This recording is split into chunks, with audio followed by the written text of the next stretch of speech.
கிருபையில நல்ல ஆண்டவரே, இரக்கமுள்ள எங்கள் பரலோக தகப்பனே, உமக்கு அதிகமாக நன்றி சொல்கிறோம். இன்றைக்கும் உம்முடைய மேலான கிருபை எங்களோடு இருந்து ஆண்டவரே, நாங்கள் இந்த புதிய மாதத்திலே உம்முடைய ஆலயத்திலே உம்மை ஆராதிக்கும்படி எங்களை கூட்டி சேர்த்திருக்கிறேன். ஆண்டவரே, நாங்கள் ஏதோ ஞாயிற்றுக்கிழமை கர்த்தரை ஆராதிக்க வந்திருக்கிறோம் என்ற அந்த ஒரு எண்ணமும் சிந்தனையும் இல்லாமல் உண்மையாகவே உம்முடைய ஸ்தலத்திலே நீர் வாசம் பண்ணுகிற இடத்திலே நாங்கள் பயத்தோடும் பக்தியோடும் உம்மை ஆராதிக்க உம்முடைய வார்த்தையை கேட்க நீர் அருள் செய்யும். கர்த்தாவே, இது நாங்கள் இன்றைக்கும் நேரம் எடுத்து உம்முடைய வேத வார்த்தைகளை தியானிக்க இருக்கிறோம், கற்றுக்கொள்ள இருக்கிறோம். கர்த்தாவே, நீரே எங்களுடைய இருதயத்தை, எங்களுடைய ஆவியை உமக்கு பிரியமாகவும் உணர்வுள்ள அந்த நல்ல எண்ணங்களையும் யோசனைகளையும் தந்து நாங்கள் உம்மிடத்தில் நெருங்கி சேர அருள் செய்யும். தொடர்ந்து நீரே எங்களுக்கு உதவி செய்யும். இயேசு கிறிஸ்து மூலம் ஜெபிக்கிறோம் என் ஜீவன் நல்ல பிதாவே, ஆமென். இன்றைக்கும் என்னோடு கூட உபாகமம் 4ஆம் அதிகாரத்துக்கு திருப்பப்படி கேட்கிறேன். உபாகமம் 4.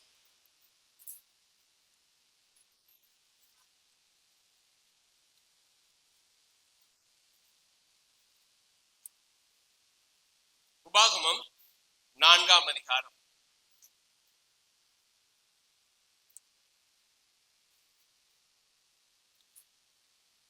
இன்றைக்கு நாம இந்த தலைப்பை குறித்து சற்று நேரம் எடுத்து நம்ம படிக்க போகிறோம். இதனுடைய பின்னணியை குறித்து, இதனுடைய முன்னுரையை நம்ம சற்று நேரம் எடுத்து இன்றைக்கு நம்ம படிக்க போகிறோம். நம்ம முன்னதாக வாசித்தோம் உபாகமம் 4ஆம் அதிகாரம் 9வது வசனத்திலிருந்து நாம இந்த ஒரு தலைப்பை தியானிக்க போகிறோம். எனக்கு பயந்திருக்கும்படி அவைகளை கற்றுக்கொண்டு. சோ இந்த வசனத்தின் அடிப்படையில நாம இந்த மாதமும் அடுத்த மாதமும் தியானிக்க போகிறோம். அதற்கு முன்பதாக இந்த உபாகம புத்தகத்தை குறித்து நாம சற்று இதனுடைய முன்னுரையை, இதனுடைய துவக்கத்தை நாம் அறிந்திருப்பது அவசியம். இஸ்ரவேலர்கள் அவர்களுடைய நம்பிக்கையிலே, அவர்களுடைய இன்னும் சொல்ல போனா ஆண்டவர் கொடுத்த இந்த வார்த்தையிலே அவர்கள் அதிகமாக பேணி காப்பது, அவர்கள் அதிகமாக நினைப்பது, செயல்படுவதெல்லாம் என்னன்னு பாத்தீங்கன்னா, எல்லாமே இந்த உபாகம புத்தகத்துல கொடுக்கப்பட்ட இந்த கட்டளைகளும் இந்த கற்பனைகளையும் தான் அதிகமாக அவர்கள் சிந்தையில் வைப்பார்கள். இன்னும் சொல்ல போனா ஆதியாகமம் முதல் உபாகமம் வரை 5 ஆகமங்கள் என்று சொல்லுவார்கள். இதை இஸ்ரவேலர்கள் தோரா என்று சொல்லுவார்கள். இந்த 5 ஆகமங்கள் என்ன சொல்ல போனா இஸ்ரவேல்ல இருக்கிற எல்லோருமே ரொம்ப தெளிவாக, உறுதியாக, மனப்பாடமாக அறிந்திருப்பார்கள். ஆதியாகம புத்தகத்துல பார்க்கும் பொழுது அதுவும் குறிப்பா ஆபிரகாமை குறித்து, ஈசாக்கை குறித்து, யாக்கோபை குறித்து, யோசேப்பை குறித்து நன்றாக அறிந்து வைத்திருப்பார்கள். ஏன்னா இஸ்ரவேல் மக்களுக்கு, இஸ்ரவேல் புத்திரருக்கு இவர்கள் எல்லாம் முற்பிதாக்கள், இவர்கள் எல்லாம் விசுவாசத்தின் தகப்பன். என்ன சொல்ல போனா ஆபிரகாம் முதற்கொண்டு, ஆபிரகாம் தான் விசுவாசத்தின் தகப்பன். அவருடைய சந்ததியில வந்தவர்களை குறித்து எல்லா இஸ்ரவேலர்களும் நன்றாக அறிந்திருப்பார்கள். அடுத்தது யாத்ராகம புத்தகத்தை பாத்தீங்கன்னா, இஸ்ரவேல் ஜனங்கள் எகிப்துல அடிமைகளாக இருந்த நாட்கள், அந்த அடிமைத்தனத்திலிருந்து ஆண்டவர் எப்படி இஸ்ரவேல் புத்திரரை விடுதலையாக்கினார், ரட்சித்தார் என்பதை குறித்து விளக்கக்கூடிய ஒரு புத்தகம் தான் யாத்ராகம புத்தகம். அடுத்ததாக நம்ம பார்க்கிறோம் லேவியராகம புத்தகம். இதுல பிரத்யேகமா ஆண்டவரால் தெரிந்து கொள்ளப்பட்ட லேவியர்கள், ஆசாரியர்கள் எப்படி கர்த்தருக்கு ஆராதனை செய்ய வேண்டும், இந்த ஜனங்கள் எப்படி கர்த்தரை ஆராதிக்க வேண்டும், இந்த ஜனங்கள் எப்படி கர்த்தருக்கு பலிகளை கொண்டு வர வேண்டும் என்பதை குறித்தான எல்லா காரியங்களையும் நம்ம லேவியராகம புத்தகத்துல பார்க்கிறோம். என்னாகம புத்தகத்துல இன்னும் கவனமாக, ஆழமாக நம்ம பார்ப்போம் என்றால், இந்த புத்தகம் இஸ்ரவேல் மக்களுக்குள்ளாக அவர்கள் எப்படி கணக்கெடுக்கப்பட்டு, அவர்கள் எப்படி எகிப்து தேசத்திலிருந்து புறப்பட்ட அந்த நாள் முதல் வனாந்தரத்துல 40 வருஷம் பிரயாணப்பட்டு அவங்க கானான் தேசத்துக்கு போய் சேர்கிறார்கள். அந்த இடைப்பட்ட இந்த 38 வருடங்களில் நடந்த சம்பவங்களை என்னாகம புத்தகம் விவரிக்கிறது. உபாகம புத்தகத்தை பார்க்கும் பொழுது இந்த ஒரு புத்தகத்தை இரண்டாம் கட்டளை என்று சொல்லுவார்கள். இல்லைன்னா இரண்டாம் பிரதான கட்டளைகளை விவரிக்கக்கூடிய புத்தகம் என்று சொல்லுவார்கள். ஏன்னா ஆண்டவர் முன்பதாகவே யாத்திராகம புத்தகத்திலேயும் சரி, லேவியராகம புத்தகத்திலேயும் சரி, என்னாகம புத்தகத்திலேயும் சரி ஒரு சில கட்டளைகளை கற்பனைகளை கற்றுக் கொடுத்திருப்பார். உபாகம புத்தகத்துல மோசே அவர்கள் எல்லாவற்றையும் எடுத்து இந்த இஸ்ரவேல் மக்களுக்கு நினைப்பூட்டுவார். ஆண்டவர் இந்தந்த காரியங்களை சொல்லி இருக்கிறார், ஆண்டவர் இந்தந்த கற்பனைகளை கை கொள்ளும்படி உங்களுக்கு கற்றுக் கொடுத்திருக்கிறார், ஆண்டவர் இந்தந்த செயல்களை நீங்கள் செய்ய வேண்டும் என்று உங்களுக்கு ஞாபகப்படுத்துகிறார். சோ உபாகம புத்தகத்தை நம்ம பார்க்கும் பொழுது இந்த புத்தகம் ஆண்டவருடைய கற்பனைகளையும் கட்டளைகளையும் ஞாபகப்படுத்துகிற ஒரு புத்தகம். அதே சமயத்துல ஆண்டவருக்கும் இஸ்ரவேல் ஜனங்களுக்கும் இடையே இருக்கக்கூடிய உன்னதமான உறவையும் ஐக்கியத்தையும் வெளிப்படுத்துகிற ஒரு புத்தகம். அதாவது இருவருக்கும் இடையே ஏற்பட்டு உருவாக்கின அந்த உடன்படிக்கையை வெளிப்படுத்துகிற ஒரு புத்தகம். அதே சமயத்துல உபாகம புத்தகத்தை வாசிக்கும் பொழுது நம்ம எல்லாருமே ஒரு சில நேரத்துல பயப்படுவோம். எதுக்கு? ஆண்டவருடைய வார்த்தையை கேட்டு அதன்படி கை கொள்ளவில்லை என்றால் இதுல சொல்லப்பட்ட சாபங்கள் எல்லாம் உங்களை வந்து சேரும் அப்படின்னு நம்ம பயப்படுவோம். ஐயோ, இந்த புத்தகத்துல இந்த அதிகாரத்தை மட்டும் நம்ம படிக்கவே கூடாது, ஏன்னா அதெல்லாம் ஆண்டவர் சாபமாக நமக்கு சொல்றாரு, வேணவே வேணாம், ஆசீர்வாதத்தை மட்டும் நம்ம படிப்போம் அப்படின்னு. ஆனா இங்க ஆண்டவர் உபாகம புத்தகத்துல மோசேவர்கள் மூலமாக ஆசீர்வாதத்தையும் அதே சமயத்துல அவருடைய வார்த்தையை கை கொள்ளாமல் கீழ்ப்படியாமல் போனால் அதற்குரிய சாபத்தையும் விவரித்து சொல்லுகிறார்.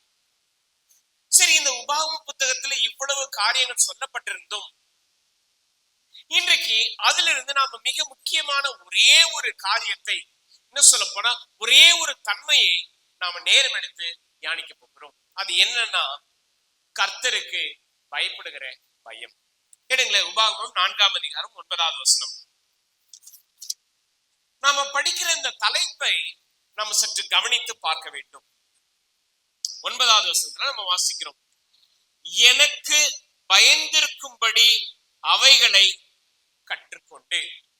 ஆங்கிலத்துல ரொம்ப அற்புதமா இதை விவரித்து சொல்லுகிறார்கள். that they may learn to fear me. பயப்படுவதற்கு நமக்கு கற்றுக் கொடுக்கணுமா?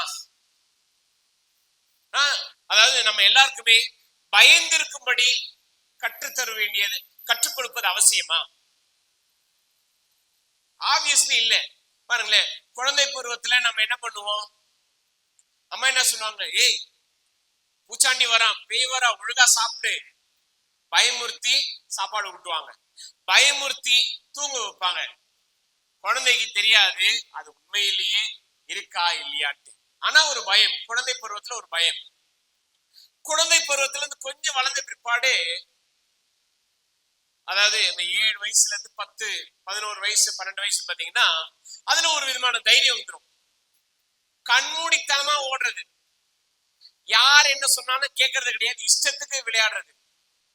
அடிப்பட்ட பிற்பாடு ஐயோ அங்க போய் இடிச்சுக்கிட்டேன், இனி அப்படி ஓடக்கூடாது, இனி அப்படி செய்யக்கூடாது, ஒரு விதமான ஒரு பயம் வரும். அடுத்தது இளம் வாலிப பருவத்துல சுத்தம் பயம்னாலே, பயத்தெல்லாம் வெளியில காட்டக்கூடாது, அது நம்மளுக்கு அசிங்கம். அதாவது தான் தான் உலகத்திலேயே பயங்கர ஒரு தைரியசாலின்னு காட்டிக்கிறாங்கன்னா அவங்கள விட பயங்கரமான ஒரு பயந்தாங்கொலி வேற யாரும் கிடையாது. அந்த அளவுக்கு அவங்க ரொம்ப வீராப்பா இருப்பாங்க. ஆனா மனசுக்குள்ள ஐயோ அவ்வளவு பயம், இப்படி நடக்குமா அப்படி நடக்குமா. ஒரு சில நேரத்துல பயத்தை கற்றுக் கொடுக்க வேண்டிய அவசியம் இல்லை, நமக்கு அது இயற்கையாகவே இருக்கிறது. அதே சமயத்துல பாத்தீங்கன்னா இளம் வாலிப பருவம் முடிஞ்சு வாலிப பருவத்துல என்ன ஒரு பயம் இருக்கும்? கல்லூரியில போய் படிக்கிறது அதெல்லாம் இல்ல, நல்லா என்ஜாய் பண்ணுவாங்க. என்ன பயம்? வேலை கிடைக்குமா? வேலை கிடைச்சாலும் நல்ல சம்பளம் கிடைக்குமா? நல்ல சம்பளம் கிடைச்சாலும் நம்மளுடைய தேவைக்கு ஏற்ற வண்ணமாக அது இருக்குமா? இதுவே பெரிய ஒரு தலைவலியா இருந்துடும். அதுக்கே பயப்படுவாங்க. அதுலயும் வேலைன்னு கிடைச்ச பிற்பாடு ஐயோ மேனேஜர் என்ன சொல்லுவாங்க, டிஎல் என்ன சொல்லுவாங்க, ஐயோ நம்மளுக்கு என்ன ஏதாவது என்கொயரி வருமா, இல்ல நம்மளை பத்தி யாராவது ஏதாவது சொல்லிடுவாங்கடா. நம்ம வாழ்க்கையில முக்காவாசி நேரம் தேவையில்லாத காரியங்களுக்காக நம்ம பயந்து பயந்து பயந்து பயந்து நம்முடைய நேரத்தை, நம்ம காலத்தை வீணடிக்கணும். பாருங்களேன், இன்னைக்கு நம்ம எல்லார்கிட்டையும் இருக்கக்கூடிய ஒரு பயம் என்ன தெரியுங்களா? நாம எல்லோருமே மற்றவர்களுக்காக வாழுகிறோம். அவங்க என்ன சொல்லிடுவாங்க, இவங்களும் ஏதோ சொல்லிட்டாங்கன்னா, மற்றவர்களுக்கு பயந்து பயந்து நாம் செய்கிற இந்த தன்மைகள்ல நாம என்ன பண்றோம்னா, நம்முடைய தன்மையை இழந்து மற்றவர்களை பிரியப்படுத்தும்படி நம்ம வாழ்றோம். ஏன்? அது நம்மளுக்கு அசிங்கமாயிடும், அது நம்மளுக்கு ஒரு மாதிரி கஷ்டத்தை கொண்டு வந்துடும், நம்மள தப்பா நினைச்சிருவாங்க, நம்மளை ஏளனமா பார்த்துருவாங்க. இன்றைக்கு இதுக்காகலாம் நம்ம பயப்படுறோம். ஆனா உண்மையாகவே நாம் எதற்கு பயப்பட வேண்டும் என்பதை சிந்திப்பது கிடையாது. இங்கே ஆண்டவர் இஸ்ரவேல் ஜனங்களுக்கு குறிப்பாக உபாகம புத்தகத்துல ஒரு மிக முக்கியமான பாடத்தை கற்றுக் கொடுக்க விரும்புகிறார். அது என்ன அப்படின்னு பார்த்தோம்னா, இங்க எனக்கு பயந்திருக்கும்படி, எனக்கு நீங்க உண்மையிலேயே பயந்து நடக்கும்படி நான் உங்களுக்கு கற்றுக் கொடுக்கிறேன் என்று சொல்லுகிறார். கற்றுக் கொடுக்கிறேன் என்று சொன்னாலே அங்க என்ன இல்லை, இஸ்ரவேல் ஜனங்கள் கர்த்தருக்கு பயப்படுகிற அந்த பயத்தை அவங்க பெற்றுக்கொள்ளவில்லை, அவங்க வாழ்க்கையில அதை கை கொள்ளவில்லை, அவங்க வாழ்க்கையில அது இல்லவே இல்லை. ஆண்டவர் இந்த ஒரு புதிய பாடத்தை இஸ்ரவேல் ஜனங்களுக்கு சொல்லிக் கொடுக்க விரும்புகிறார். என்னன்னா, கர்த்தருக்கு பயப்படுகிற பயம். சரி, இத எப்படி ஆண்டவர் கற்றுக் கொடுக்கிறார்? எடுங்களேன், உபாகமம் 4ஆம் அதிகாரம் முதல் 4 வசனங்களை பாருங்க. நாம எப்படி கர்த்தருக்கு பயப்படுகிற பயத்தை கற்றுக்கொள்ள முடியும், இல்ல எப்படி கர்த்தருக்கு பயப்படுகிற அந்த பயத்தை கற்றுக்கொள்ள நம்ம நேரம் எடுத்து நிதானித்து செயல்பட போகிறோம். இங்க வாசிக்கிறோம் முதல் வசனத்துல, இஸ்ரவேலரே நீங்கள் பிழைத்திருக்கும்படிக்கும் உங்கள் பிதாக்களின் தேவனாகிய கர்த்தர் உங்களுக்கு கொடுக்கிற தேசத்தில் நீங்கள் பிரவேசித்து அதை சுதந்திரித்துக் கொள்ளும்படிக்கும் நீங்கள் கை கொள்வதற்கு நான் உங்களுக்கு போதிக்கிற கட்டளைகளையும் நியாயங்களையும் கேளுங்கள். இங்க ஆண்டவர் 3 முக்கியமான காரியங்களை சொல்லுகிறார். ஓகே, என்ன அது? 1, 4ஆம் அதிகாரம் முதல் வசனத்துல நம்ம பார்க்கிறோம். என்ன சொல்றார் ஆண்டவர்? நீங்கள் கை கொள்வதற்கு. ஓகே, முதலாவது காரியம் கை கொள்வது. இரண்டாவது நாம இங்க பார்க்கிறோம், நான் உங்களுக்கு போதிக்கிற கட்டளைகள். மூன்றாவது, இந்த கட்டளைகளையும் நியாயங்களையும் கேளுங்கள். இது ஒன்றின் ஒன்று அடிப்படையில கொடுக்கப்பட்டிருக்கிறது. முதலாவது, நாம ஆண்டவருடைய வார்த்தையை கேட்கிறவர்களாக இருக்கிறோமா? கேட்போம் என்றால் அதை போதனையாக ஏற்றுக்கொள்கிறோமா? ஏற்றுக்கொண்டோம் என்றால் அதை கை கொள்ளுகிறவர்களாய் இருப்போம். இந்த 3 முக்கியமான காரியங்களை ஆண்டவர் இஸ்ரவேல் ஜனங்களுக்கு சொல்லுகிறார். 2வது வசனத்தை பாருங்களேன், நான் உங்களுக்கு கற்பிக்கும் உங்கள் தேவனாகிய கர்த்தரின் கட்டளைகளை நீங்கள் கை கொள்ளும்படி. நான் உங்களுக்கு கற்பிக்கிற வசனத்தோடு நீங்கள் ஒன்றும் கூட்டவும் வேண்டாம், அதில் குறைக்கவும் வேண்டாம். இங்க 2வது வசனத்துல வாசிக்கிறோம், திரும்பவும் கை கொள்ளும்படி.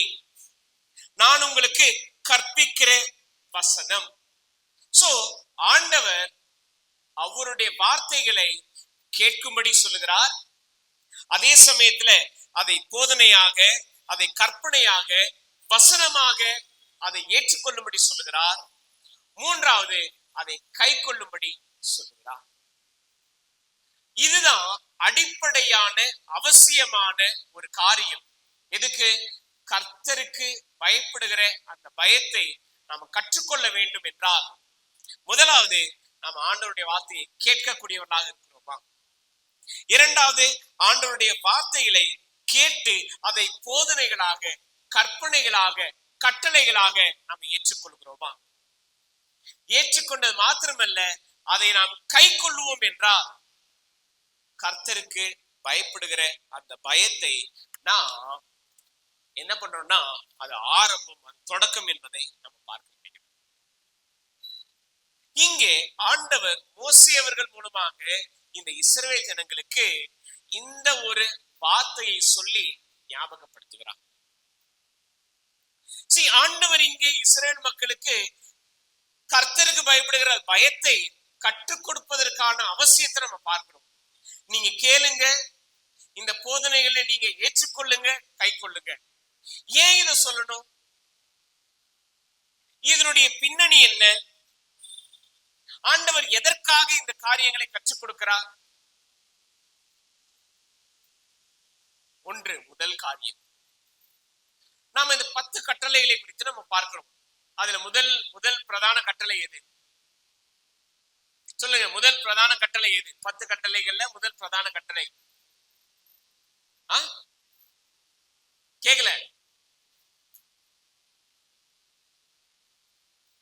கேக்கல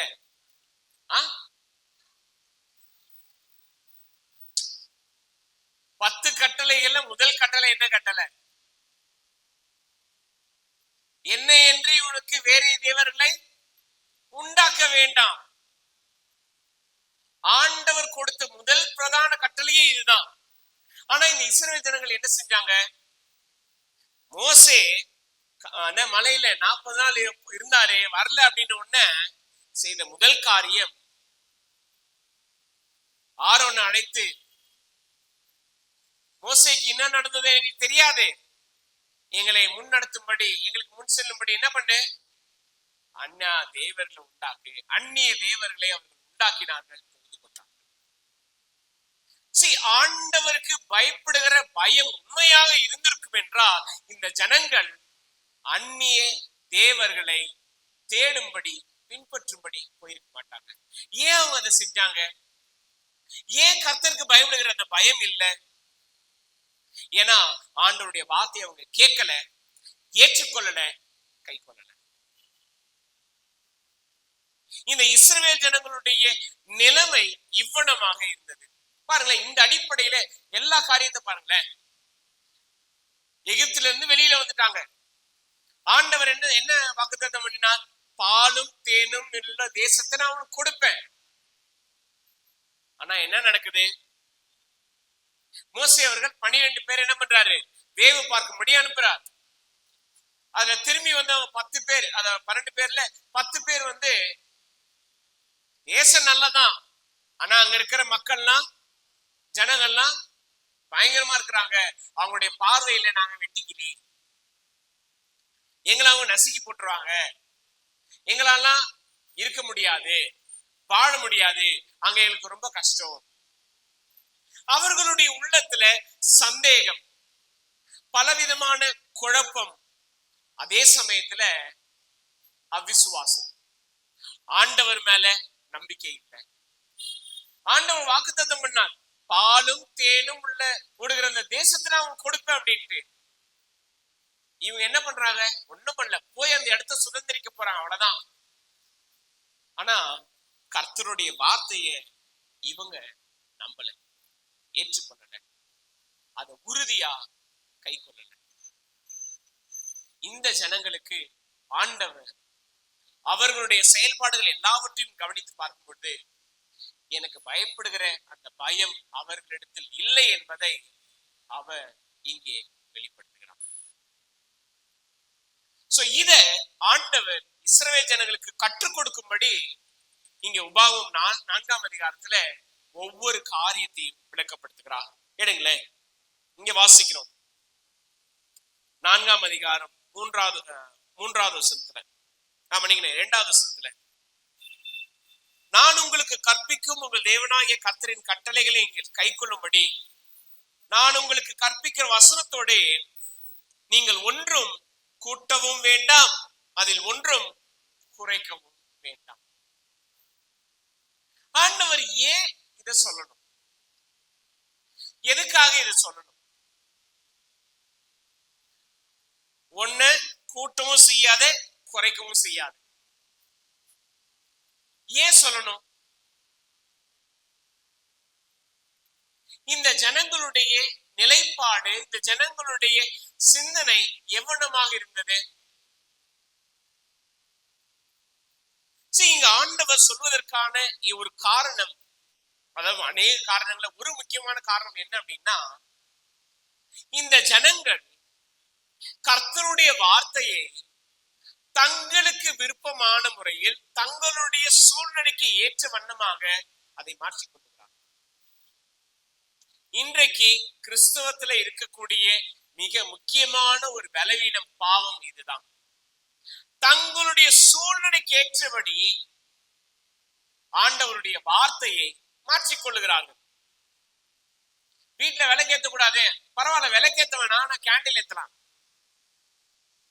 வீட்டுல ஓகே நம்ம நல்ல நேரம் பார்க்க கூடாது, இல்ல இயேசுவான இந்த நேரத்துலதான் அவர் சாப்பிட்டாரு, இந்த நேரத்துலதான் அவர் வேலைக்கு போனாரு. இன்றைக்கு நாம எல்லோருமே எப்படின்னா, நம்முடைய பழைய வாழ்க்கையில் இருக்கக்கூடிய அந்த தன்மைகளை எடுத்து கிறிஸ்துவ வாழ்க்கையில புகுத்துறோம். அதுலயே குறிப்பா நம்ம கவனிக்க வேண்டிய ஒரு காரியம் என்னன்னா, நாம எப்போ ஆண்டவருடைய வார்த்தையோடு ஒரு விஷயத்தை கூட்டுறோமோ அப்பவே நாம பாவம் செய்வதற்கு ஆயத்தமா இருக்கோம். உதாரணத்துக்கு ஆண்டவர் ஆதாமிடம் என்ன சொன்னாரு? இந்த தோட்டத்தில் உள்ள எந்த பழத்தையும் நீ சாப்பிடலாம், பிரச்சனையே கிடையாது, ஆனா நடுவுல இருக்கிற அந்த மரத்தினுடைய கனியை மட்டும் என்ன பண்ணக்கூடாது, சாப்பிடக்கூடாது. இப்போ பிசாசானவன் சர்ப்பத்தின் வழியாக ஏவாளை வஞ்சித்தான். எப்படி வஞ்சித்தான்?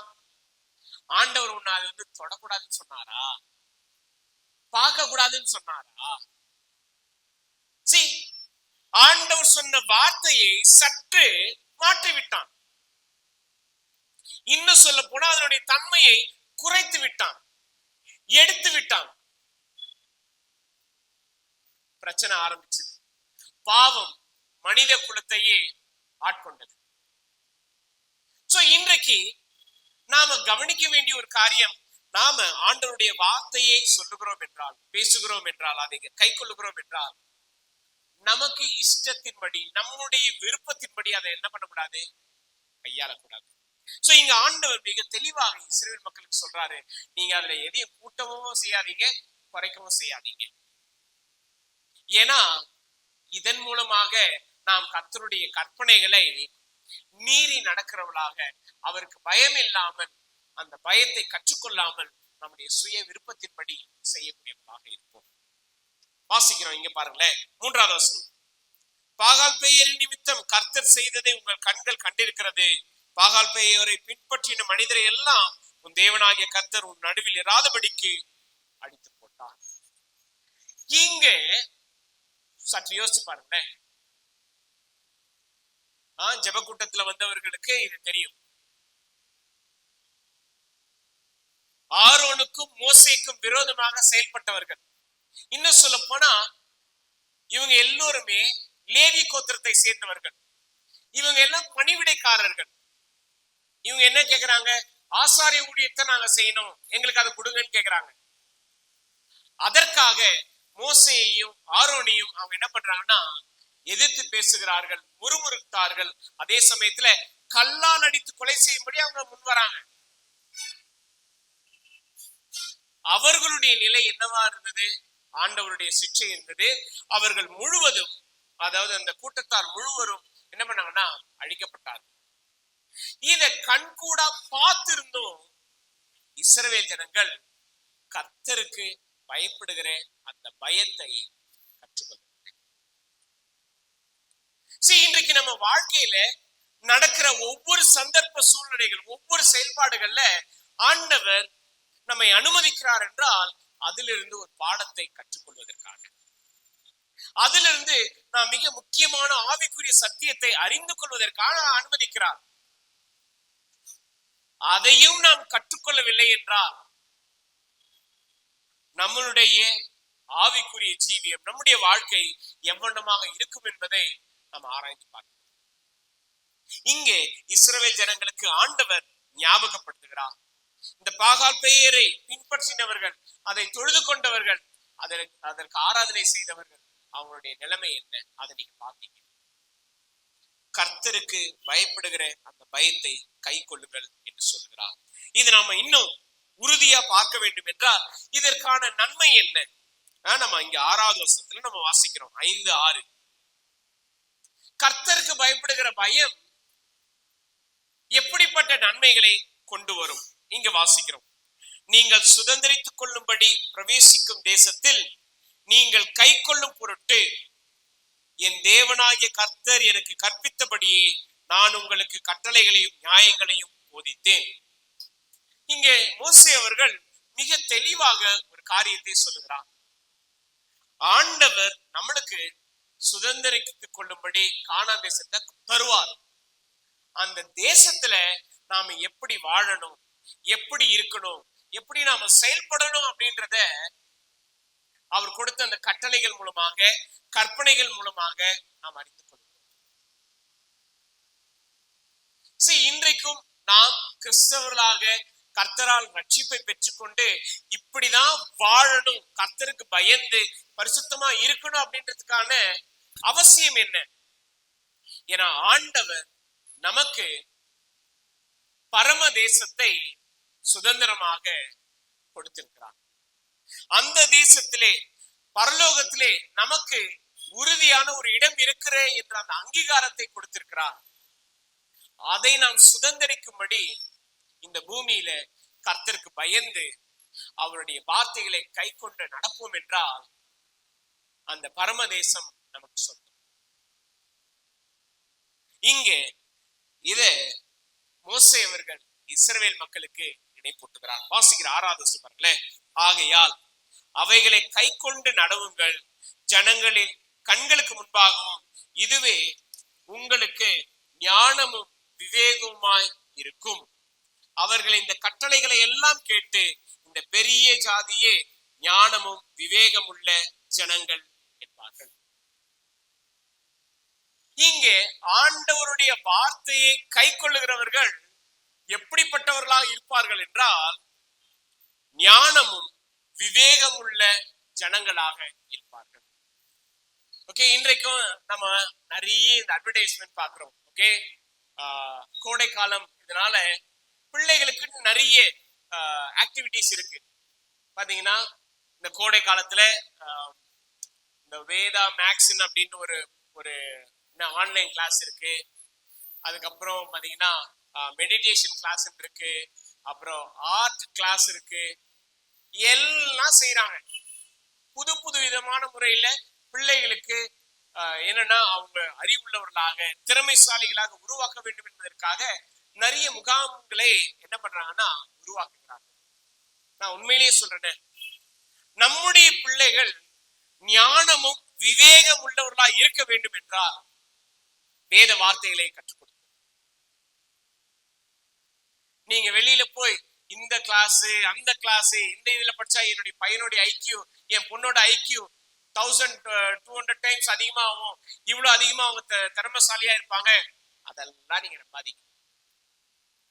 கர்த்தருடைய வார்த்தையை கற்றுக் கொடுப்போம். கர்த்தருடைய வார்த்தை நம்முடைய பிள்ளைகளை ஞானமும் விவேகம் உள்ள பிள்ளைகளாக மாற்றும். நான் சொல்லணுங்க, வேதம் மிக தெளிவாக நமக்கு காண்பிக்கிறது. ஏன்னா ஆண்டவர் கொடுத்த வாக்குத்தத்தம் இது. என்னுடைய வார்த்தைகளை கை கொள்ளுகிறவர்கள், என்னுடைய கற்பனைகளை அறிந்தவர்கள் ஒவ்வொருத்தரும் எப்படி இருப்பாங்கன்னா ஞானமும் விவேகம் உள்ளவர்களுமா இருப்பார்கள். இன்னைக்கு நம்ம எத்தனை பேர் உட்கார்ந்து நம்முடைய பிள்ளைகளுக்கு ஆண்டவருடைய வார்த்தையை நம்ம சொல்லி கொடுக்கிறோம்? நாம எத்தனை பேர் உட்கார்ந்து ஆண்டவருடைய வார்த்தைய பிள்ளைகளுக்கு விளக்கப்படுத்துவோம்? எப்படியாவது நீங்க அதுக்குன்னு எடுத்து வா உட்காரு, இந்த வசனம் இதெல்லாம் சொல்லு, இது மாதிரிதான் செய்யணும், உட்கார்ந்து அவங்களுக்கு நீங்க டியூஷன் எடுக்க நான் சொல்லல. ஆனா ஒரு வசனத்தையாவது இல்ல ஆண்டவருடைய ஒரு குணாதிசயத்தாவது நம்ம கற்றுக் கொடுக்கிறோமா? இல்ல ஆண்டவர் சொன்ன ஒரு கட்டளையாவது நம்ம கற்றுக் கொடுக்கிறோமா? அதுக்கு 10 கட்டளைகளை சொல்லிக் கொடுங்க நான் சொல்ல வரேன். ஆண்டவராகிய இயேசுவானவர் என்ன கற்றுக் கொடுத்தார்? மத்தேயு 5, 6, 7 ஆவியில் எளிமை உள்ளவர்கள் பாக்கியவான்கள். தாழ்மையுள்ள பிள்ளைகளாக நம்முடைய பிள்ளைகளுக்கு நாம கற்றுக் கொடுக்கிறோமா? அழுகிறவர்களோடு அழும்படி நாம கற்றுக் கொடுக்கிறோமா? இன்றைய பிள்ளைகளுக்கு அழுகைனாலே என்ன தெரியுங்களா? வாழ்க்கையில அதை விட மோசமான ஒரு சூழ்நிலை வேற எதுவுமே கிடையாது. வாழ்க்கையில அழுகை என்பது அவ்வளவுதான். அவன் லிட்டரலி ஒரு லூசர். இனி அவனோட வாழ்க்கையில முன்னேறி செல்லவே முடியாது, அவன் தோத்துட்டான். இப்படிதான் கால்குலேட் பண்றாங்க. ஆனா ஒருத்தவங்க கஷ்டமான சூழ்நிலையில, அவங்களுடைய வேதனையான சூழ்நிலையில அவங்களோடு சேர்ந்து அழும்படி நாம எத்தனை பேர் சொல்லி? சரி, நம்முடைய பிள்ளைகள் ஞானம் உள்ளவர்களாக விவேகம் உள்ளவர்களாக இருக்க வேண்டும் என்றால் நாம கர்த்தருடைய வார்த்தையை கற்றுக் கொடுப்பது அவசியம். வாசிக்கிற பாருங்க, இங்கே ஆண்டவர் நமக்கு கொடுத்த ஒரு அற்புதமான ஒரு ஆசீர்வாதம், சாக்கியம் என்ன தெரியுங்களா? 7வது வசனம். எல்லோருமே நம்ம சேர்ந்து படிப்போமே. 7வது வசனம். நம்முடைய தேவனாகிய கர்த்தரை நாம் தொழுது கொள்ளுகிற போதெல்லாம் அவர் நமக்கு சமீபமாய் இருக்கிறது போல தேவனை இவ்வளவு சமீபமாய் பெற்றிருக்கிற வேறே பெரிய ஜாதி எது? ஓகே, ஜாதியினாலே மக்கள், கூட்டம் அப்படின்னு அர்த்தம். சரிங்களா? அத நாம ஒவ்வொரு முறையும் கர்த்தரை ஆராதிக்க வரும் பொழுது, அவரை தொழுது கொள்ளும் வரும் பொழுது அவர் நமக்கு சமீபமாய் இருக்கிறார். இன்னும் சொல்ல போனா நம்ம பக்கத்துல இருக்கிறார், நமக்கு ரொம்ப நெருக்கமாக இருக்கிறார், நம் அண்டையில் இருக்கிறார். இப்படிப்பட்ட ஒரு உன்னதமான ஸ்லாக்கியத்தை, பாக்கியத்தை நாம பெற்றிருக்கிறோம். அது இஸ்ரவேல் மக்களுக்கு இருந்தது. அவர்கள் கர்த்தரை அறியாததினால், நம்பாததினால் அந்த ஆசீர்வாதம் புறஜாதியாகிய நமக்கும் அது கிடைத்தது. நீங்க நினைக்கிறீங்களா, ஐயோ ஆண்டவர் என்னை விட்டு ரொம்ப தூரமா இருக்கிறாரு, என் பிரச்சனைகள்லாம் அவர் என்னை கவனிக்கல, எனக்கு உதவி செய்யல, என்னுடைய சூழ்நிலை அவனுக்கு தெரியல. இல்ல, எல்லாவற்றையும் நன்றாக அறிந்திருக்கிறார், எல்லாவற்றையும் அவர் ஆராய்ந்து பார்க்கிறார். இன்னும் சொல்ல போனா நம் அருகில், நம் பக்கத்தில், நம் நெருக்கத்தில் அவர் இருக்கிறார். இதுதான் நமக்கு கிடைத்த பெரிய ஒரு ஆசீர்வாதம். இப்படிப்பட்ட ஒரு ஜனம், இப்படிப்பட்ட ஒரு கூட்டம் ஆசீர்வதிக்கப்பட்ட ஒரு கூட்டம். இந்த இஸ்ரவேல் ஜனங்கள் கர்த்தருடைய வார்த்தையை கேட்டும் கர்த்தருடைய வார்த்தையை நம்பாம, ஏற்றுக்கொள்ளாம, அவ்விசுவாசத்தோடு இவர்கள் செயல்பட்டதுனால இவர்கள் எந்த ஒரு சூழ்நிலையிலையும் ஆண்டவர் கொடுத்த அந்த ஆசீர்வாதத்தை சுதந்திர. ஏன்னா கர்த்தருக்கு பயப்படுகிற அந்த பயம் இல்லை. நாம வருகிற வாரங்கள்ல அதை குறித்து இன்னும் ஆழமாக நம்ம படிக்க இருக்கிறோம். இது வெறும் முன்னுரை மட்டும்தான். கர்த்தருக்கு பயப்படுகிற அந்த பயத்தை நாம நம்முடைய வாழ்க்கையில உண்மையாகவே வளர்த்துக் கொள்கிறோம். இல்ல, நாம இன்றைக்கு ஆராய்ந்து பார்க்க வேண்டிய ஒரு காரியம், கர்த்தருக்கு பயப்படுகிற அந்த பயம் நம்மிடத்தில் இருக்கிறதா? கேட்டு பாருங்க. தனிப்பட்ட முறையில் நாம ஒவ்வொருத்தரும் நம்முடைய இருதயத்தை நம்ம சோதித்து பார்ப்போம். ஆண்டவர் நம்மை நேசிக்கிறார், நம்மை தம்முடைய பிள்ளையாக அங்கீகரித்திருக்கிறார், நமக்கு அவருடைய வார்த்தையை தருகிறார். நாம் அதை கேட்கிறோமா? நாம் அதை ஏற்றுக்கொள்றோமா? இல்ல அதன்படி கை கொள்கிறோமா? நாம எத்தனை பேர் அதை செய்யணும்? சரி, இன்னும் அதை விட ரொம்ப ஆழமான ஒரு காரியம் என்னன்னா, 7வது வசனத்துல நம்முடைய தேவனாகிய கர்த்தரை நாம் தொழுது கொள்ளுகிற பொழுதெல்லாம், சரி, நம்ம ஒவ்வொரு முறையும் கர்த்தரை ஆராதிக்க நம்ம இங்க கூடுறோம். இன்றைக்கு உங்க மத்தியில நான் ஒரு காரியத்தை வைக்கிறேன். கர்த்தரை நாம தொழுது கொள்ள இங்க கூடுறோம்னா பயத்தோட நம்ம கர்த்தரை தொழுது கொள்ள வருமா? உண்மையா சொல்லுவோம். நம்முடைய இருதயத்தை ஆராய்ந்து பார்த்து சொல்லுவோம். நாம உண்மையிலேயே கர்த்தருக்கு பயந்து அவர் தொழுது கொள்ள வருமா?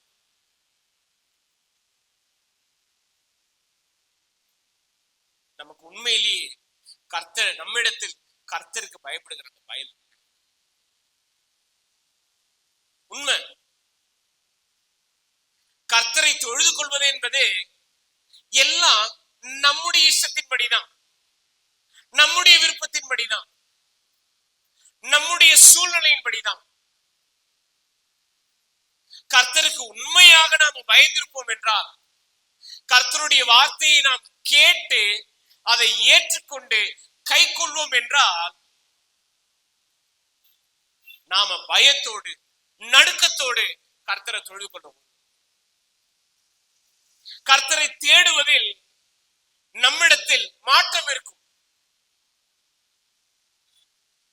நாம உண்மையாகவே கர்த்தரை பயத்தோடு தொழுது கொள்ள வருகிறோமா? சரி, இன்றைக்கு நாம கர்த்தரை தொழுது கொள்ள வந்திருக்கிறோம். நாம எத்தனை பேர் பயத்தோடு இல்லை இன்றைக்கும் கர்த்தருடைய ஆலயத்துல நான் எப்படி கவனமாக ஆராதனையில ஆண்டவரை நான் துதிக்கணும், ஆண்டவருடைய வார்த்தையை கேட்கணும். பிளீஸ், நான் ஒவ்வொரு வாரமும் ஞாயிற்றுக்கிழமைக்காக எதிர்பார்ப்பேன். ஏன்னா நாம எல்லோரும் சபையாக ஒரு குடும்பமாக சேர்ந்திருந்து நம்முடைய ஆண்டவரை துதிப்பது எவ்வளவு அற்புதமான ஒரு காரியம். ஆனா இங்க இருக்கிற நம்மில் அநேகர் கர்த்தரை துதிக்கக்கூடிய அந்த ஒரு நேரத்தையும் நம்ம மிஸ் பண்ணிடுறோம். நீங்க வார நாட்கள்ல தனித்து நீங்க வேணா தனிப்பட்ட முறையில ஆண்டவரை பாடி துதித்து நீங்க ஜெபம் பண்ணலாம், நான் இல்லைன்னு சொல்ல. ஆனா சபையாக சேர்ந்து நாம் கர்த்தரை துதித்து ஆராதிப்பது எவ்வளவு பெரிய ஒரு ஆசீர்வாதம். அதை நாம இழந்துடுறோமே. நாம எல்லோருமே சேர்ந்து இணைந்து கர்த்தரை துதிக்கும்படி நாம என்றைக்கு ஒன்று கூடி இருக்கிறோம்? பண்டிகை நாள்னா நம்ம கரெக்டா வந்துருவோம். அப்ப கூட கொஞ்சம் எக்ஸ்டெண்ட் பண்ணுவோம். 8னா 8:30, 8:30னா 9. ஓகே, எல்லாரும் வரட்டும், பரவாயில்ல, கொஞ்சம் டைம் கொடுப்போம் அப்படின்னு. இங்க நாம எல்லாத்தையும் நம்மளுடைய போக்கின்படியே நம்ம மாத்துறோம். இதுல நான் உங்களை மட்டும் சொல்ல, என்னையே தான் நான் சேர்த்து சொல்றேன். 8:30 மணிக்கு நம்ம ஆரம்பிக்கணும்னு 8:30 மணிக்கு ஆரம்பிச்சிடும், 9 மணிக்கு ஆரம்பிக்கணும் 9 மணிக்கு ஆரம்பிச்சிடும். நானும் இதுல தவறி போறேன். ஆனா நம்ம உண்மையாகவே ஆண்டவரை சேர்ந்து சபையாக ஒரு குடும்பமாக கர்த்தரை துதிப்பதை நாம இழந்து போகும். நீங்க அதை எத்தனை பேர் யோசிப்பாங்க தெரியல. நான் அதை யோசிச்சு பார்த்தேன் இந்த வாரம்.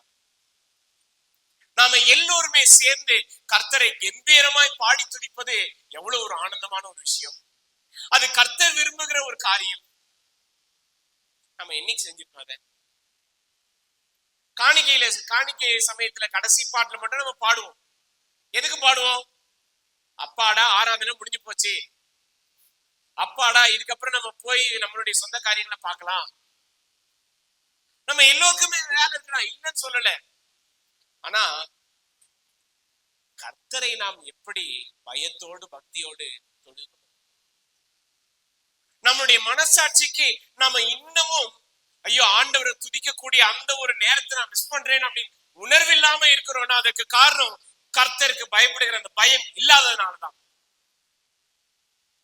கர்த்தரை துதிக்கிறது நம்ம மிஸ் பண்றோம். ஆனா சொல்ல ஐயோ ஆண்டவர் துதிக்கணும், சங்கீதக்காரர் துதிக்கிறார். நம்ம ஆராதனை ஆரம்பத்துல நம்ம படிக்கிறோம் சங்கீத புத்தகத்துல இருந்து ஒரு வசனத்தை எல்லாரும் சேர்ந்து கூடி பாடி.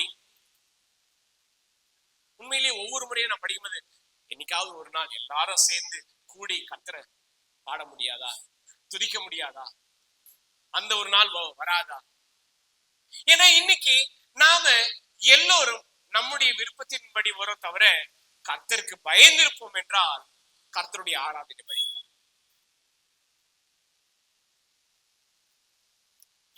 ஆனா உண்மையாகவே நாம யாருக்கு பயப்படுறோம்? உண்மையாகவே நாம உலகத்துல இருக்கிற அதிகாரிக்கு பயப்படுறோம், வேலை செய்யற நம்முடைய முதலாளிக்கு பயப்படுறோம், உலகத்துல இருக்கக்கூடிய பெருந்தலைவருக்கு நம்ம பயப்படுறோம். ஆனா இதெல்லாம் உருவாக்கின ஏற்படுத்தின ஆண்டவர் இடத்துல பயமே இல்லாம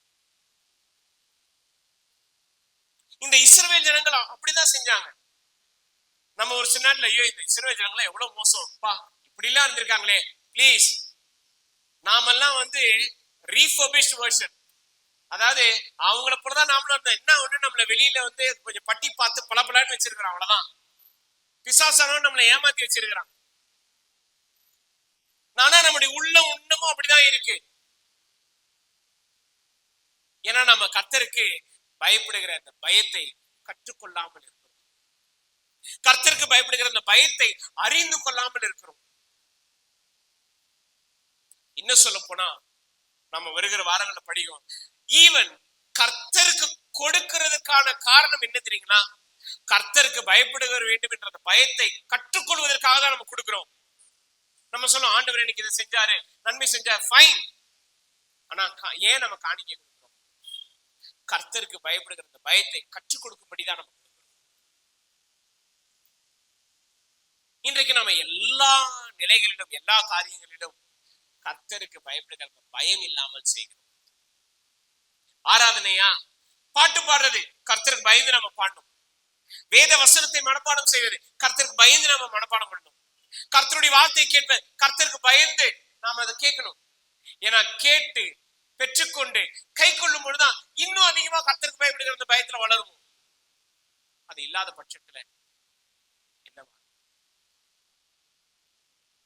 நம்ம கிட்ட இல்ல, ஆனா நம்ம பிள்ளைகள்கிட்ட நம்ம சொல்றோம், நீ ஆண்டவருக்கு பயப்படணும், வசனத்தை மனப்பாடம் பண்ணணும்.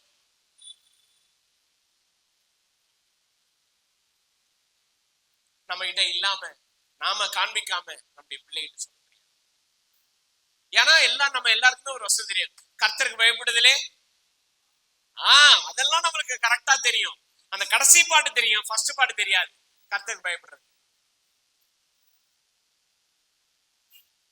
ஆண்டவர் தமக்கு பயந்தவர்களுக்கு அவருடைய வேண்டுதல்களை, அவருடைய விண்ணப்பங்களை, அவரை நம்புகிறவர்களுக்கு ஆண்டவர் நோக்கி பார்ப்பார்.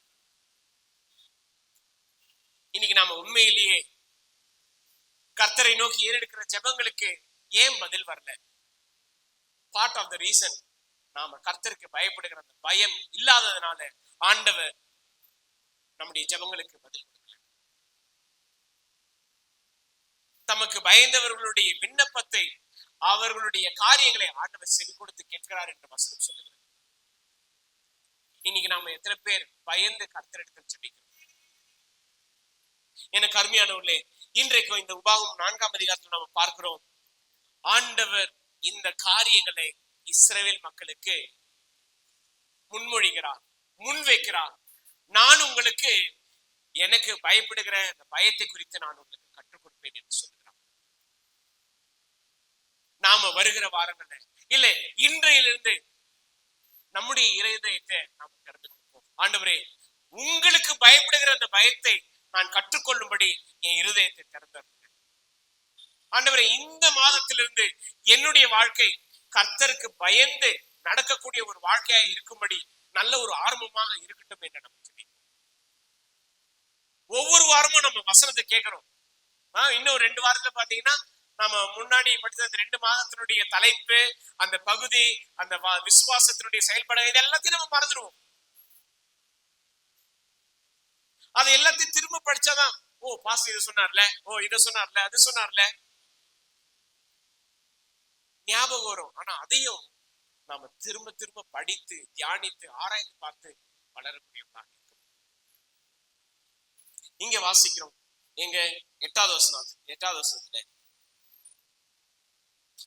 இந்நாளில் நான் உங்களுக்கு விதிக்கிற இந்த நியாயப்பிரமாணம் முழுமைக்கு ஒத்த இவ்வளவு நீதியுள்ள கட்டளைகளையும் நியாயங்களையும் பெற்றிருக்கிற வேறே பெரிய ஜாதியும் எது?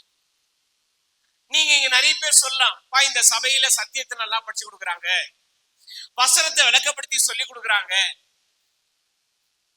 இதெல்லாம் அப்ரிஷியேட் பண்ணலாம். ஆனா அப்ரிஷியேட் பண்ணிட்டு அத நம்ம வாழ்க்கையில செயல்படுத்தாமல் இருந்தோம் என்றால் எப்படி இருக்கும்? இன்னைக்கு ஓகே ஃபர்ஸ்ட் வீக் நம்ம ஆராதனை முடிந்த பிற்பாடு ஐக்கியம் இருக்கும். ஆராதனை முடிந்த பிற்பாடு கேக் கட்டிங்லாம் இருக்கும். ஓகே, கேக் கட் பண்ணிட்ட பிற்பாடு நம்ம அப்படியே போயிடுவோமா? இல்ல, கண்டிப்பா என்ன பண்ணுவோம், அதை எடுத்து சாப்பிடுவோம், ருசி பார்ப்போம். கேக் நல்லா இருக்கு. இல்ல கட் பண்ணிட்டு மட்டும் போயிடுறோமா? இல்ல, சாப்பாடு செஞ்சுட்டாங்க, இன்னைக்கு என்ன சாப்பாடு எட்டி பார்த்துட்டு நம்ம போயிடுறோமா? இல்ல, சேர்ந்து எல்லாரும் ஐக்கியப்படுறோம்.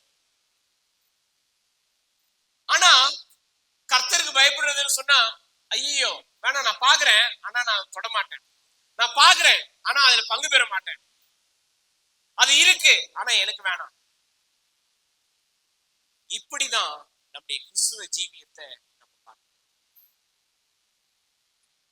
ஆண்டவர் நமக்கு ஆசீர்வாதமாக ஆவிக்குரிய ஆகாரத்தை ஒவ்வொரு வாரமும் தருகிறார். உங்களுக்கு மட்டும் இல்ல, இதை படித்து கொடுக்கறதுனால என்னுடைய ஆத்மாவும் அந்த ஆவிக்குரிய ஆகாரத்தை பெற்றுக் கொள்ளுகிறது. நான் அதனால் திருப்தி அடைகிறேன். திருப்தி அடையோடு கிடையாது, அதனால் பலன் இல்லை என்றால் பெருமைதான். இன்னைக்கு நீங்க கேக்குறீங்கன்னா வெறும் கேட்டுட்டு அப்படியே போறதில்லை, அதை ஏற்றுக்கொண்டு அதை கை கொள்ளும் பொழுதுதான் அதனுடைய ஆசீர்வாதம். இங்கே ஆண்டவர் நம்முடைய ஜனமாகிய இஸ்ரவேலிடத்தில் இதைதான் ஸ்தாபிக்க விரும்புகிறார். பாருங்களேன், ஒரு புத்தகம் முழுக்க ஆண்டவர் அவருடைய கட்டளைகளை கொடுத்து இந்த ஜனங்களுக்கு நினைப்பூட்டி ஞாபகப்படுத்தி வலியுறுத்தி திரும்ப திரும்ப அவருடைய கற்பனைகளையும் காரியங்களையும் சொல்லுகிறார் என்றால் ஒரே நோக்கம், இந்த ஜனங்கள் எனக்கு பயப்படுகிற அந்த பயத்தை கற்றுக்கொண்டு.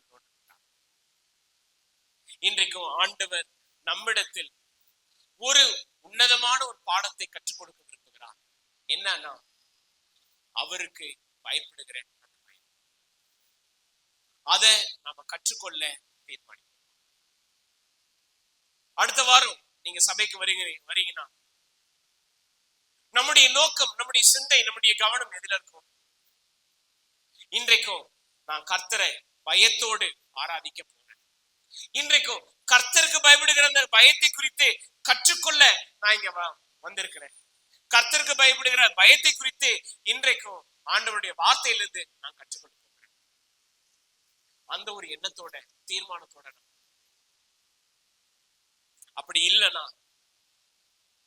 மற்ற எல்லா வாரங்களையும் போல இந்த வாரமும் நீங்க வருவீங்க, கர்த்தரை நீங்க பாடி துதிப்பீங்க, வசனத்தை கேட்பீங்க, பெருமையான கைகளோடு இருதயத்தோடு தான் நீங்க. எனக்கு அருமையானவர்களே, ஆண்டவர் கற்றுக் கொடுக்கிறேன் என்றால் அவர் நமக்கு ஆசானாக, ஆசிரியராக இருந்து நமக்கு போதிப்பார். ஒரு சில நேரங்களில் நம்ம கேட்க மாட்டோம், அடிச்சு திருத்துவார், பரவாயில்ல. சிட்சிப்பார், கண்டிப்பார், பரவாயில்ல. ஏற்றுக்கொள்வோம் என்றால் நம்முடைய வாழ்க்கை சீர்படும். நம்முடைய வாழ்க்கை கர்த்தருக்குள் பிரயோஜனம் உள்ள, ஆசீர்வாதம் உள்ள ஒரு வாழ்க்கையாக இருக்கும். இதை நாம வருகிற 2 மாதங்கள்ல உண்மையா, உறுதியா கற்றுக்கொள்ள நம்ம இன்றைக்கும் நம்முடைய இருதயம் அதற்கு திறந்து கொடுக்கிறதா? அதை நாம சிந்தித்து பார்ப்போம். நம்முடைய இருதயம் இதற்கு ஆயத்தமாக இருக்கிறதா? ஆண்டவருடைய வார்த்தையை நாம் அனுதினமும் நேர்த்தியாக, கவனமாக வாசிப்போம் என்றால் கர்த்தருக்கு பயப்படுகிற அந்த பயம். இன்னைக்கு நாம நிறைய பேர் வாசிக்கிறோம், கவனம் இல்லாமல் வாசிக்கிறோம். ஆண்டவருடைய வார்த்தையை படிக்கிறோம், ஆனா ஆண்டவரை குறித்தான அந்த பயத்தை கற்றுக்கொள்ளும்படி, வளரும்படி நம்ம வாசிக்கிறது கிடையாது. விசுவாசத்தை நிலைத்திருக்கும்படி வாசிக்கிறது கிடையாது. ஏதோ இன்னைக்கு கடமைக்கு நம்ம வாசிக்கிறோம், தெரிஞ்சுக்கிறோம், நம்ம வாசிக்கிறோம். ஆண்டவர் நமக்கு கற்றுக் கொடுக்க வேண்டிய அந்த பாடங்களை கற்றுக்கொள்ளும்படி நம்ம வாசிக்கிறது கிடையாது. பிளீஸ், இன்றைக்கும் நம்ம தீர்மானிக்கணும். நாம எல்லார்கிட்டயுமே இந்த முதல் வாரம் பயம்னு ஒண்ணு இருக்கும். ஏன்னா திருவிருந்தில் நம்ம பங்கு பெறுகிறோம். ஐயோ, திருவிருந்தில பங்கு பெறும்போது பயத்தோட, பக்தியோட, மிகுந்த பரிசுத்தத்தோட பங்கு பெறணும். அதுக்கு அடுத்த வாரம் அதுக்கு அடுத்த வாரம் திரும்ப முதல் வாரம் வந்துடும், திரும்ப திருவிருந்தோம். ஐயோ நம்ம பயத்தோட ரொம்ப கவனமா பக்தியோட.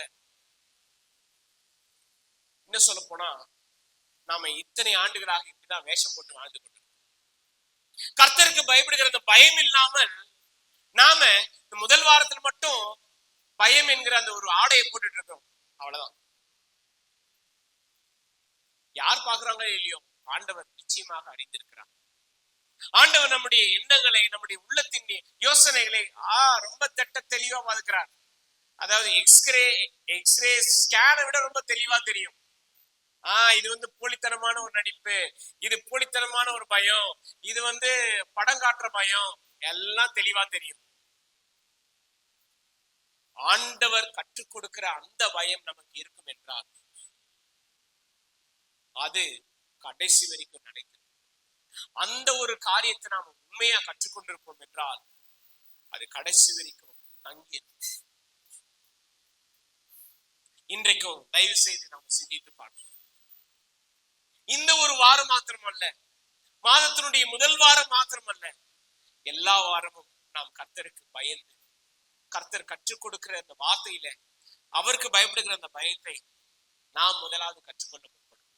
அதுக்கப்புறம் நம்முடைய பிள்ளைகளுக்கு நம்ம சொல்லி. இன்றைக்கும் ஆண்டவர் நம்மிடத்தில், நீ சபைக்கு போனல, என்னென்னலாம் கத்துக்கிட்ட? நிறைய சொல்லலாம். எங்க பாஸ்டர் ஆதியாகம புத்தகத்துல இருந்து எல்லாம் சொல்லி கொடுத்தாரு, அப்புறம் என்ன கலாத்தியர் புத்தகத்துல இருந்தே சொல்லி கொடுத்தாரு, எபேசியர் புத்தகத்துல இருந்து சொல்லி கொடுத்தாரு, 1 தெசலோனிக்கேயர் புத்தகத்துல சொல்லி கொடுத்தாரு. அதாவது நீங்க ஆண்டவருக்கே திருப்பி பைபிள்ல இருக்கிற புத்தகத்தெல்லாம் நீங்க சொல்றீங்க. அவர் கேட்டது, வாழ்க்கையில நீ கற்றுக்கொண்ட பாடம் என்ன, நீ கை கொள்ளுகிற ஒரு பாடம் என்ன அப்படி கேட்டார்னா நாம என்ன சொல்றோம்? மேபி பாஸ்டர் ஏமாத்திடலாம், பாஸ்டர் இது ரொம்ப அற்புதம், இது ரொம்ப அதிசயம், ஆண்டவர் இதை செஞ்சாரு. ஆனா ஆண்டவர் உண்மையாகவே நம்முடைய இருதயத்தை ஆராய்ந்து பார்க்கும்போது நாம எப்படிப்பட்ட ஒரு காரியத்தை கத்திருக்காங்க. எனக்கு அருமையானவர்களே, நாம கர்த்தருக்கு பயப்படுகிற ஒரு ஜனமாக இருப்போம். கர்த்தருக்கு பயந்து நடக்கக்கூடிய மக்களாக இருப்போம். கர்த்தருக்கு பயப்படுகிற அந்த பயத்தை கற்றுக்கொள்ளுகிற ஜனமாக நாம இருப்போம். அது உண்மையிலேயே நம்முடைய வாழ்க்கையை மாற்றும் ஆசீர்வதிக்கும். அது நம்முடைய ஆவிக்குரிய ஜீவியத்துல கற்றுக்கொள்ளும்படி நாம இந்த மாதமும் அடுத்த மாதமும் இந்த ஒரு சிந்தையோடு தீர்மானத்தோடு நாம கர்த்தருடைய வார்த்தையை நம்ம படிப்போம். ஆண்டவர் நிச்சயமாக நமக்கு கற்றுக் கொடுப்பார். எப்போ? நம்ம கேட்கும் போது, எப்போ கேட்டு அதை ஏற்றுக்கொள்ளும் பொழுது, எப்போ அதை செயல்படுத்துவார்? கேட்டு ஏற்றுக்கொண்டு கை கொள்ளும் பொழுது செயல்.